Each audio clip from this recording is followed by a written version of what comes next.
తర్వాత 7వ గణపతి విఘ్నహర్. ఇది వచ్చేసి ఓజార్. ఒకవేళ మీరు షిరిడి వెళ్తే, షిరిడికి చాలా దగ్గరండి ఓజార్ పుణ్యక్షేత్రం. మీరు ఒకవేళ అదొక్కటైతే కవర్ చేసుకోవచ్చు.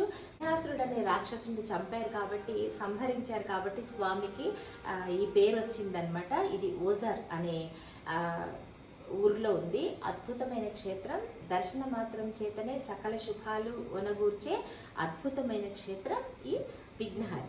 చాలా బాగుంటుందండి టెంపుల్. ఆ వెళ్ళే ఆలయ పరిసర ప్రాంతాలు కొన్ని అయితే మసీదుని పోలి అలా స్వామివారిని కాపాడటానికి మసీదుల మహమ్మదీయుల దండయాత్రలను చాలా కట్టారని, ఇవి చరిత్రని తెలియజేస్తాయి, స్వామివారి మహత్తుని తెలియజేస్తాయి, మనకు అద్భుతమైన ఎక్స్పీరియన్స్ ఇస్తాయన్నమాట. మన అసలు గణపతి మాత్రం ఏ భగవంతుడిని కొలిచినా కొలవకపోయినా విఘ్నేశ్వరుని కొలిచారంటే తలరాతని మార్చగల శక్తి ఓన్లీ గణపతికి ఉందండి. రాసిన రాతని మళ్ళీ బ్రహ్మదేవుడు కూడా మార్చలేరంటారు కదా. కానీ మనం సమర్పించే చిన్నపాటి గరికతో మన తలరాతలు మార్చే అద్భుతమైన మహాగణపతిని మీరు దర్శించుకోవడం, ఈ 8 క్షేత్రాలు మాత్రం అద్భుతమైన క్షేత్రాలు. సో కొలిచిన వారి కొంగు బంగారం.